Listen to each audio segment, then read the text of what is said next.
Thank you to the UKMT. And what a huge honour it is for an engineer to be asked to give the UKMT IMO celebration lecture. I was a mathematician. I went to Trinity to read mathematics, as I think a lot of you have done and are going to do. I kind of discovered that I was really an applied mathematician, not a pure mathematician. So my PhD was in astronomy. In astronomy, you do a lot of image processing, signal processing, statistics, particularly Bayesian statistics. So actually, going to engineering and being an information engineer is not a million miles away from being an astronomer. However, I've kind of moved away from what I started out as slightly.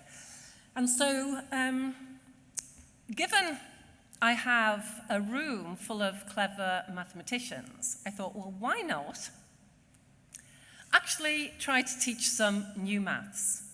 So as Dominic said, I suspect not many of you will have heard of what I'm going to talk about. And this is this algebra of geometric objects. Okay, and I'll say a bit more about this soon. I may not get through the whole talk, but what I would like to do is I would like to get to prove, and I will actually prove it, I will go through the maths, some key results. Because these key results actually make a lot of really complex maths very easy. Okay, even engineers can do it, so that's how easy it is. So I'm from, as Dominic said, I'm from the Signal Processing Group at the Engineering Department. I'm also Deputy Head of Department at the moment. I'm also a Fellow at Trinity, so you can imagine how I enjoyed telling the Trinity Maths Fellows that I was giving this lecture. So, what? What are you talking about? So that was really rather nice. So let me start. See if this works. So we have had over 2,000 years of geometry. It's been a bit of talk about geometry here. And William, this is for you. Clearly, you don't like geometry. Let me persuade you that this is important. So the Greeks, of course, from 4000 BC, placed geometry at the center of their mathematics. So geo, earth, metria, measuring. And most people know that above Plato's Academy, it says, let no one ignorant of geometry enter here. So we've got Euclid, I think this way, here. And Euclid's Elements were 13 books of theorems and results on what we now call Euclidean geometry. So Euclidean geometry is the geometry of the space we live in. So parallel lines meet at infinity, distance between 2 points is a straight line, etc. This was actually used in schools as late as the 1950s, amazingly. Now, I was going to say I don't think we do much geometry in schools anymore, but, I'm not really so sure. And I was going to say, I don't think you have much maths in the Olympiads, but then, blow me down, there's a book, Euclidean Geometry in Mathematical Olympiads. It does seem to be about £150 on Amazon, though, so I don't quite know what's in it. So if anyone has had a look at this book, but I have heard a few cases that, people have set geometry problems. So I love geometry. What I do as my sort of main day job is computer graphics, 3D reconstruction, machine learning. Okay, but I use this in all of those. Everybody does machine learning now except the pure mathematicians, and even they are doing some. So a few little examples of geometry, and I'll tell you why I'm looking at this. So Euler, way back 1707, he lived to 1707 to 1783. Notice that 3 centers of a triangle, so the orthocenter, where I drop a perpendicular from the vertices and the point at which they intersect, the circumcenter, the center of the circle that passes through the 3 points, and the centroid, where I drop a line from the vertex to the midpoints, all intersect, all lie on something called the Euler line. Okay, on a little, I'll go to a website, but a big thanks for this to somebody called Stephen de Kenning, and I'll log on to the website in a minute. Another one was Desargues' theorem. You may not know this, but if two triangles have central perspectivity, and that means those red and those green triangles, if I draw lines through the x's, the y's, the z's, corresponding vertices, they intersect in a point, it means they have axial perspectivity as well, which means if I go xz on one and xz on the other triangle, they intersect at a point. Similarly with the other sides, they all lie on a line. Okay? Desargues is often thought about as the founder of projective geometry. Now let me put my glasses on so I can see what I'm doing. Right, so I'm just going to go to, this is a website, and I'll show you why I'm doing this. So I'm going to go down to Desargues' theorem. And I'm going to minimize this and minimize this a little bit. Right. This is code in JavaScript. The right-hand side is the code in geometric algebra, which is what I'm going to tell you about. That does all this in real time. I can just pull things around. I can also prove it rather than just show pretty pictures. But you can see, can't quite see, because one of my points on the axis is gone. But basically, I can do all this in a few lines of code. So what I'd like to persuade you of is that actually the thing I'm going to tell you about enables you to write beautiful, easy code and prove things and check things out.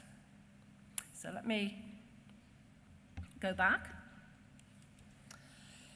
And what I would also like is that if I have a way of doing all these nice geometric things in 2D, can I extend it to 3D using the same methods, or 4D, or 5D, or any dimensions? Okay? I want to use the same sort of maths to do anything. Now, I love the book on geometry by Brennan.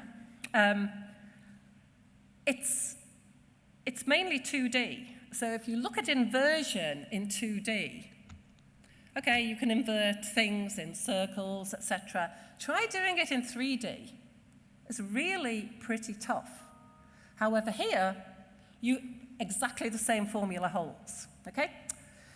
So let me try and persuade you that this is maybe not something that you want to look into now because your school teachers won't know about it, so it could be a bit dangerous. But later on, when you maybe see things and think, oh yeah, maybe I know how I can do that more easily. So let's stick to our 3D world for now, governed by Euclidean geometry. And let me suppose that instead of having scalars, vectors, things with a direction and a length, I have an algebra which has planes, which I'll call bivectors, and volumes, which I'll call a trivector. Okay? So I've got this big pile of geometric objects, and I'm going to form an algebra from them. I'm calling it geometric algebra. It's also called Clifford algebra. So Clifford algebra, I'll say a little bit about the history in a minute. So I'll say it now. What's the history of all this? So in the 1860s, William Rowan Hamilton became totally obsessed at the end of his life with rotating in 3D in a similar way that you rotate in 2D using complex numbers, right? Years of his life. But he came up with it. He came up with quaternions. Quaternions, some people, Lord Kelvin hated them, thought they were the work of the devil. They're quite tough to use. However, for a long time, so in the 1900s, Russians were using them for space purposes. Then the computer graphics industry got hold of them, and some of you may have heard of quaternions because of their use in computer graphics. It is the best way to rotate, but I need to say a bit more about that. Then Grassmann in the 1870s created an exterior algebra, this wedge product. Then Clifford, I should have said Hamilton, Grassmann, Clifford. William Kingdon Clifford came and created Clifford algebra. Then in the 1960s, someone called David Hestenes from Arizona wrote his PhD thesis, I think with Wheeler, as in Misner, Thorne, and Wheeler. And he took Clifford's formalism to something he called geometric algebra and applied it to physics, basically. And in fact, geometric algebra was what Clifford called his algebra. It wasn't Clifford algebra. We did that after the fact. Now, who was William Clifford? Well, he was born in 1845. He was made a Fellow of Trinity in 1868. He was a Cambridge mathematician, but actually, in 1871, he moved to UCL. And he basically moved to UCL because, A, Cambridge made you swear allegiance to the Holy Trinity, and B, they wouldn't let women anywhere near any maths lectures. And Clifford didn't quite like that, and he was, he was part of a group that was, quite ahead of its time, and he moved to UCL. Sadly, he died when he was only 34. For those of you who are interested, he actually married a novelist called Lucy Clifford, and she outlived him by 50 years. There's a lovely book called Such Silver Currents by someone called Monty Chisholm about their lives, and they're actually buried in Highgate Cemetery. I went to visit somebody at Highgate School, and I had a little pilgrimage to see the gravestone. So one wonders what Clifford would have done had he lived a bit longer, because he did a lot in those short years. So why am I saying use this for geometric algebra for applications? Well, it's a tool that unifies many areas of mathematics.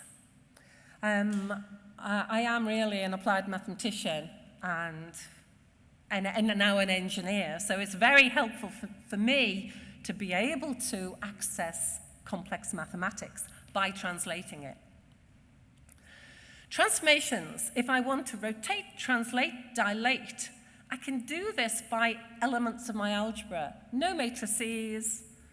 I can actually do a lot of this by things which live in the algebra. So manipulations of all these objects and transformations become very easy to handle. And it can make writing code, as long as you've got some underlying library, which we have, very easy. And what is crucial, which a lot of you probably, if you've attacked geometry problems, you'll understand, is to stay coordinate free for as long as possible. Do not go to coordinates, because you've got a page of algebra before you even know it. And this helps. So the inner product. How many people here, a lot of you will have seen the inner product? Quite a lot, yeah, quite a lot. Okay, so anyone who's doing A-level will have seen the inner product. So if I have two vectors, A and B, in, let's keep it in a Euclidean space. then if A and B are not 0, then A squared, A dot A is A squared, and it's greater than 0, as is B dot B. So this inner product, A dot B, gives me a scalar, and I can say it's the magnitude of A times the magnitude of B times the cosine of the angle between the two vectors.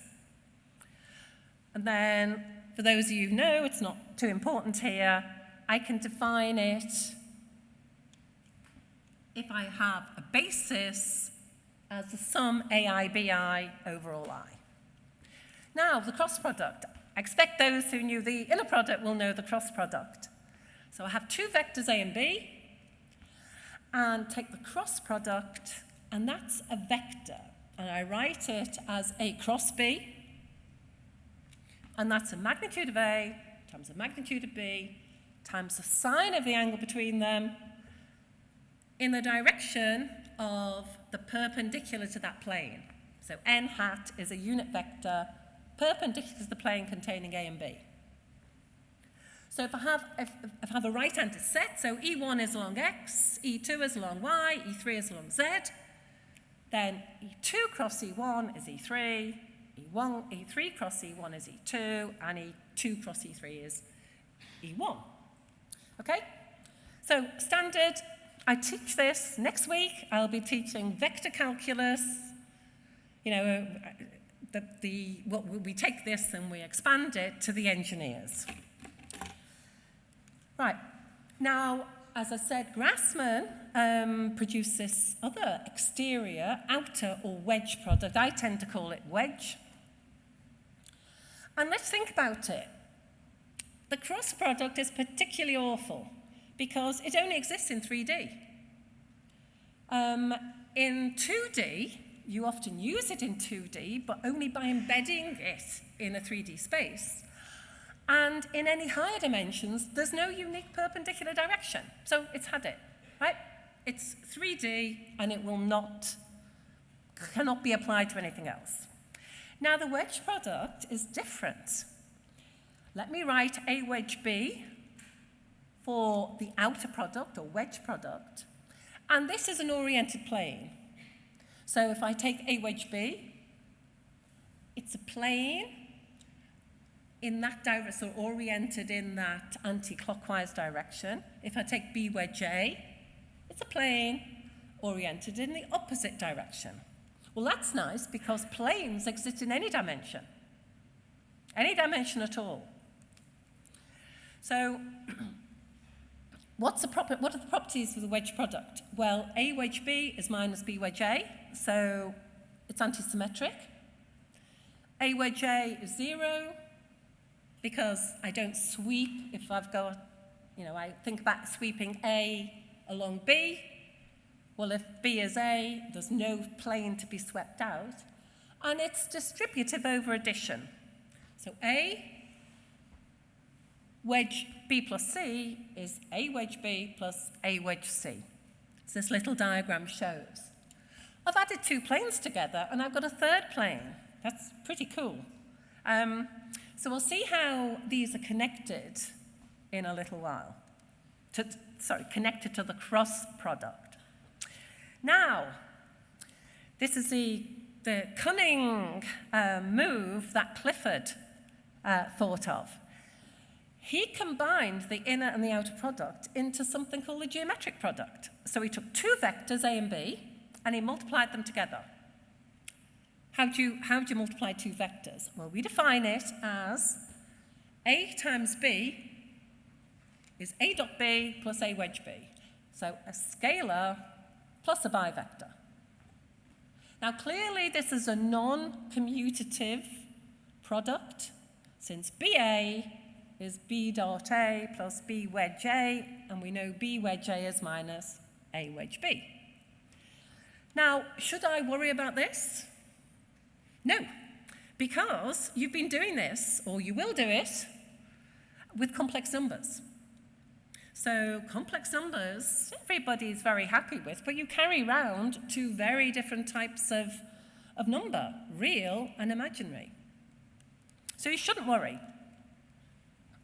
Now, if, for the mathematicians here, I could define a geometric product axiomatically and then say that the inner product was the symmetric part and the outer product was the anti-symmetric part. So a lot of people like to introduce a geometric product from an axiomatic way and then derive other things from it. But I'm an engineer, so I do it the other way. Now, this is the first really important point. And you've probably never thought about this, because I hadn't when I started doing this. Suppose you give me C equals A dot B, and then I give you A. Can you give me B? So, okay, there's A, and I know A dot B equals C, and I give you C. Well, no, because B could lie anywhere on that cone. How about the wedge product? So if C equals A wedge B, and I give you C, there's a bivector, I give you A, can you give me B? Well, no, because B only needs to, it can be anywhere in that plane, because I can make it longer or shorter, and it will still define the same plane to make C. Okay? So they're not invertible. Now, suppose I have C equals AB. I give you A, and I give you C. Can you recover B? Well, yes. Because let's take this, multiply both sides by A. So I get AC equals A squared B. A squared is just a scalar, so I can divide it. The invertibility of the geometric product is absolutely key. It sounds very simple, but it's absolutely key to the power of geometric algebra, and actually lots of, it's a reason why lots of very complex mathematics works. And I'll try to give you a few little ideas about how we use this. Now, higher order objects. In 2D, all I've got is a scalar, a vector, and a plane. In 3D, I've got a scalar, vector, a plane, but I've also got a volume. And my volume is just formed by taking A wedge B and sweeping out along another vector C, or taking A and sweeping it, this one. What am I talking about? Oh yeah, B, I can barely see. And B wedge C, sweeping it along A, okay? So I get the same trivector or volume, so it's an associative wedge product. So I have my higher order objects. I'll go through this pretty quickly, but if you give me an n-dimensional space, I will have vectors, scalars, vectors, bivectors, trivectors, four vectors, whatever is in that space, up to the highest order element, which would be this n vector in an n-dimensional space, and we call it the pseudoscalar for reasons which may or may not become apparent. Okay, but you don't need to worry about that. Now, I'm going to be a little bit careful too, so I don't want to run over time. So I'm going to put my watch here. So let me just tell you, this is a really interesting little fact. Let me take 2D space. So I have E1, E2, E1 along X, E2 along Y. So E1 squared is unit, is 1, E2 squared is 1, E1 dot E2 is 0, because they're orthogonal. Now the pseudoscalar in my 2D space is just E1 wedge E2. It's that plane, unit plane. Let me call this geometric algebra of 2 dimensions G2, and it's got 4 elements, 2 to the 2. It's got 1 scalar, 2 vectors, and 1 bivector. Okay. Now, here's the interesting bit. E1 dot E2 is 0. So E1 times E2, which is a geometric product, is E1 dot E2 plus E1 wedge E2. E1 dot E2 is 0, so it's just E1 wedge E2. If I take E2, E1 comes out to be minus the, so E1, E2 is minus E2, E1. So orthogonal vectors anti-commute. You've got enough to, sort of see that yourselves now. Now, suppose I multiply a vector on the left and then on the right with my E1, E2, my unit bivector. Let me take the left first. So E1, E2, E1. We know I can swap around the E1 and E2, bring in a minus sign. E1, E1 is 1, so I get minus E2. Similarly, when I multiply on the left with, multiply E1, E2 on the left, multiplied by E2, I get E1. So what's this? This is wonderful. This is a pi by 2 rotation in a clockwise sense. So you can now easily do the right multiplication, and you can see that rotates in an anti-clockwise sense. Let's square it. I've got E1, E2, E1, E2. Let's swap around the last E2, E1. The E2, E2 in the middle is 1. The E1, E1 is 1. I've brought in a minus sign. It's minus 1. So I've got something which is a completely real object, which squares to minus 1 and performs rotations of 90 degrees in the plane. Does that remind you of anything? It reminds you of the unit imaginary. Okay? So, there's a wonderful paper called Imaginary Numbers Are Not Real, and it's sort of introducing geometric algebra via this. Now,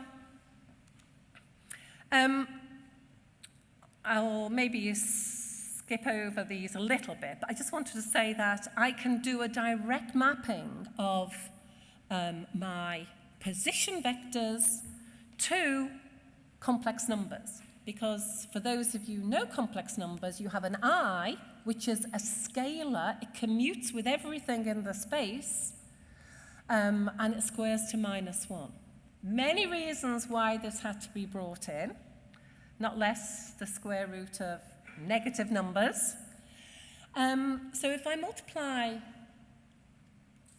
x plus iy by I on the left, I get minus y plus ix. So my xy goes to minus yx. You can see it does the rotation. So the way, if I take my position vector, P, which is x along E1, y along E2, multiply it on the left by E1, because I can, I'm rewriting P here as I'm taking an E1 out, so I've got E1 times x plus my I, my bivector y. So basically, I map to my position vector to my complex number. And I think Dominic was telling me that he heard me give a talk on Julia sets. So for those of you who know fractals, you raise complex numbers to powers. And I can do it using this by reflecting ordinary vectors in other ordinary vectors and reproduce fractals. But that's by the way. I'm going to skip through that because it's not too important. So let's just look at 3D. Here I have, E1 along x, E2 along y, and E3 along z. And this, you probably are mathematicians, so you'll realize it has 8 elements. 1 scalar, 3 vectors, ways of choosing 2 out of 3 bivectors, and 1 trivector. So you can see that an n-dimensional algebra has 2 to the n elements, which is quite a lot when you get to higher n. So they're given by the binomial coefficients. And, I've said the pseudoscalar in 3D is the highest, the pseudoscalar in 2D squares to -1. You can now multiply the pseudoscalar in 3D. E1, E2, E3 times E1, E2, E3, swap them all around, you get -1. There's another object that squares to -1. So now, and this is important because I want to show you how you get to the cross product from the wedge product. Let me multiply this 3D pseudoscalar on the left by E1. E1, E1, E2, E3. E1, E1 is 1, so I get E2, E3. Similarly, E2 times I is E3, E1, and E3 times I is E1, E2. So I've mapped a vector onto a plane, okay? It's called a duality transformation. And you can check if you want to, that I commutes with all elements of the algebra, amazingly. So it's easy to see that I can map, in 3D, I can map my A wedge B onto my A cross B. So I take my A wedge B, multiply it by the pseudoscalar, flip the sign, you can check that's right, and I get the cross product because I've mapped a bivector to a vector. Okay? And this duality is really important. So I can understand. And this, I don't know whether any of you come across these in physics, but you have these things called vectors, which are nice vectors like position, force. Then you have these pseudovectors or axial vectors that don't actually transform as vectors. They're a bit weird, like angular momentum. Okay? And the reason they're weird is because they're actually bivectors. And of course, they therefore don't transform as vectors. Okay? That's one crucial thing which I do actually teach my engineers because it's pretty important. Okay, I'm going to miss this as well because rotations are very important in 3D.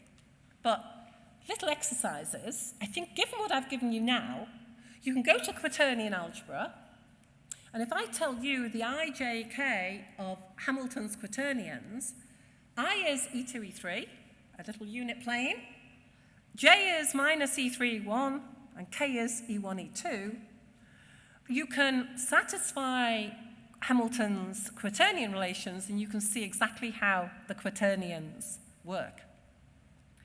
And you can also, I'll leave the rotors because I'm a bit worried about running out of time. But anyway, let me say that much of the power of geometric algebra is its ability to rotate things nicely. Lorentz transformations in space-time are just rotations. So engineers can do it. Now, this is the second thing I really did want to get to. My examples are quite quick, so it's okay. Reciprocal frames.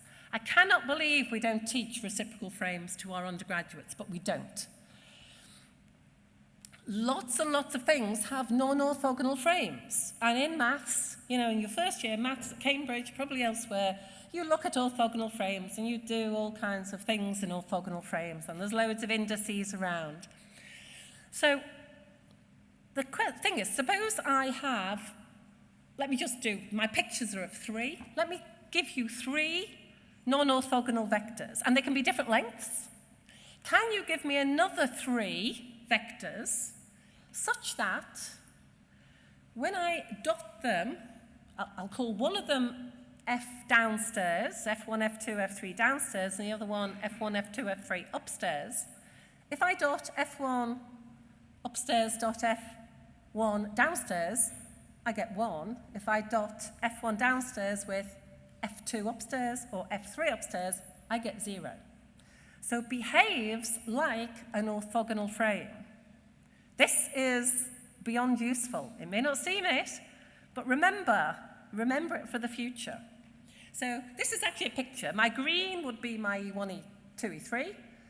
My red is 3 non-orthogonal vectors, and the blue is the reciprocal frame. I just plotted it out. And Why? Okay, I won't try and persuade you that this is really useful.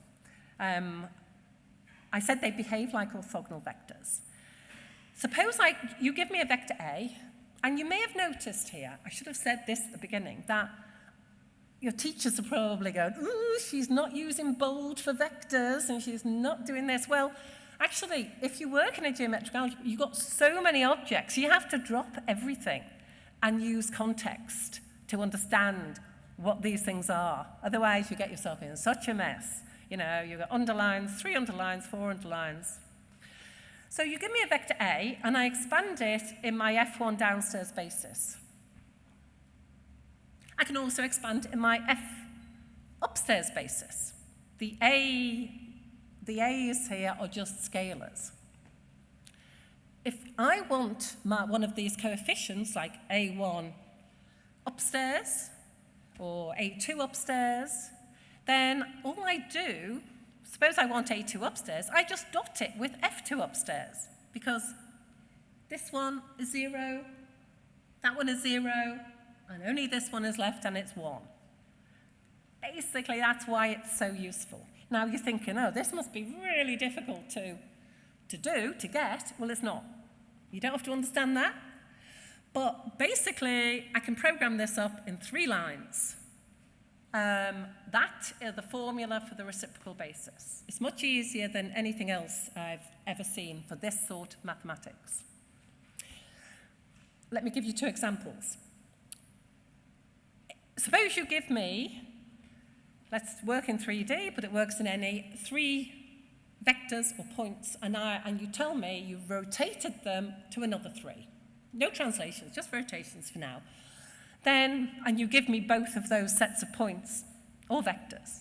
Then I've got one formula, which is this, that gives me the rotation, which is a rota in geometric algebra, which I haven't talked about much, but basically it's really simple. And crystallography. I don't know if you've ever looked at crystallography, but crystallography forms beautiful non-orthogonal lattice structures. And it uses really advanced mathematics to navigate these lattice structures. So reciprocal frames in this very simple reciprocal frame idea in crystallography is really, really useful. Now, I'm going to whiz on to a few, not many examples, but I've talked about 3D because it's the easiest to explain. But I can go to other dimensions. I can go to any dimension. But if I go to 5D, this is what I call conformal geometric algebra. Basically, I have my E1, E2, E3. I add on 2 more basis vectors, one that squares to +1, one that squares to -1. That enables me to do all kinds of really cool computer graphics because spheres, circles, planes become elements of the algebra. PGA is something called plane-based geometric algebra, and this is what's used primarily if you've got lines, planes, and computer graphics. It's super fast. It's 4-dimensional. Put it on the GPU. Spherical space, don't laugh, but I do machine learning in spherical space for many reasons. And space-time algebra, 4-dimensional space-time. So I would have 3 vectors that square to -1 and 1 time vector that squares to +1. For a variety of reasons, they swap the signs. Now, I don't know whether I'm going to have time to get through this, but basically, the vector derivative, you will see when you get to university. Now, you won't see it written in this form. Don't worry too much about this. But I write it as, you give me a basis, I write it as ek upstairs times d by dxk, where x is xk is the kth coordinate, summed over k. Now, this is a vector. So basically, I can treat it as a vector in geometric algebra. So if I apply it to a scalar field, I get the gradient, which some of you will have seen. A vector field is a geometric product. Now, what does that mean? Well, it means grad of j is grad dot j plus grad wedge j. And this is the divergence and the curl that we teach totally separately. Now, you say, okay, why is this important? Well, it is important because it's a geometric product. So if I give you P, I can invert it. I can get Q out, whereas I can't with the divergence and curl. And let me just show, they're Maxwell's equations in conventional vector calculus. As I say, I won't go through this, but they become one in geometric algebra, and it's invertible. Now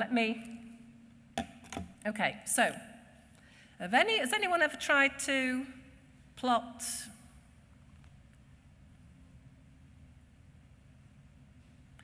the field from a moving point charge? Okay, so what you see here is a movie, but it is from a real-time program running on a better GPU than this. The point charge moves towards the cursor. Cursor moves.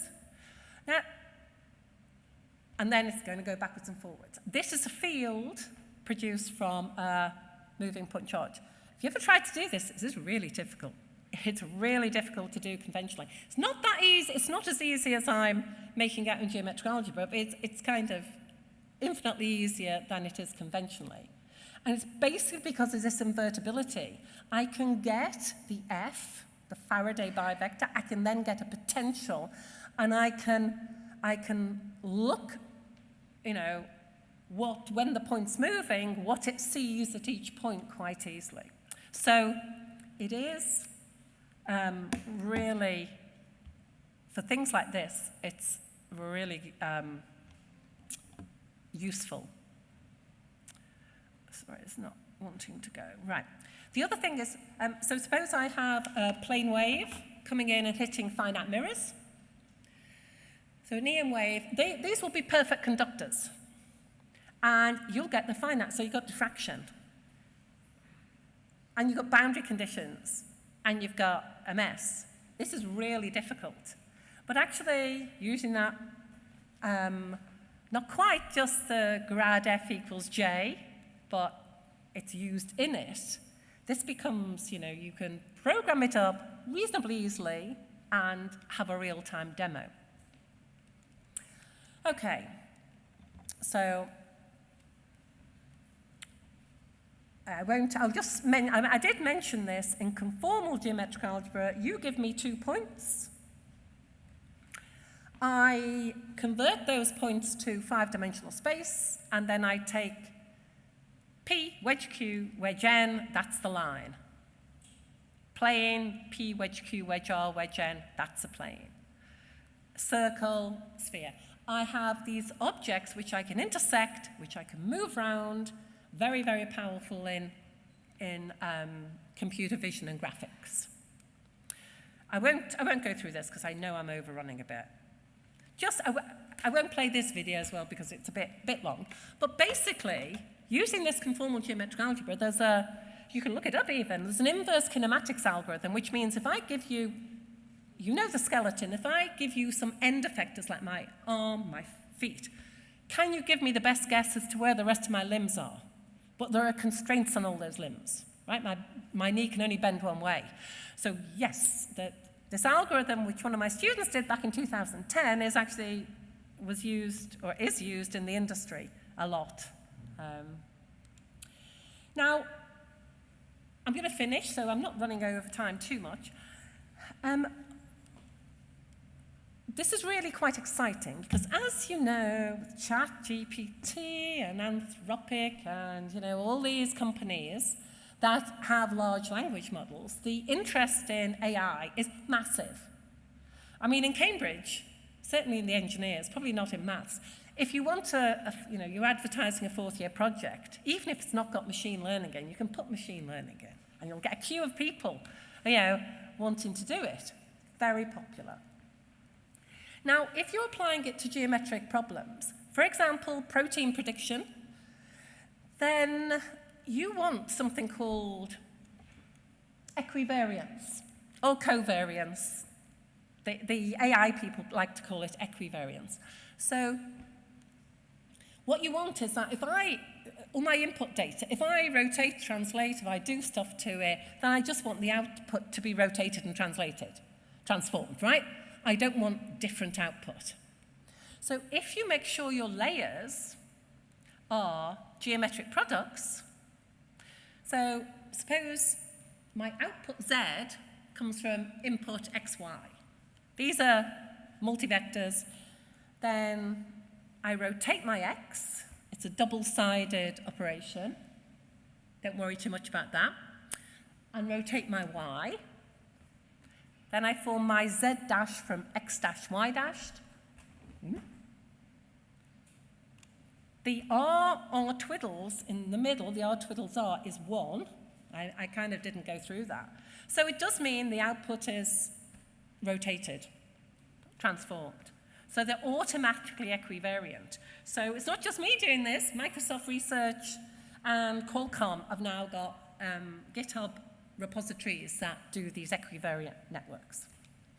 And what we're using it for is a very cut-down version of AlphaFold, where you have a load of protein, you're trying to predict a protein structure, you pass it through a layer, they're all geometric products, it predicts some 3D coordinates, you keep doing it until it learns, it's learned from ground truth to something which is close to the truth.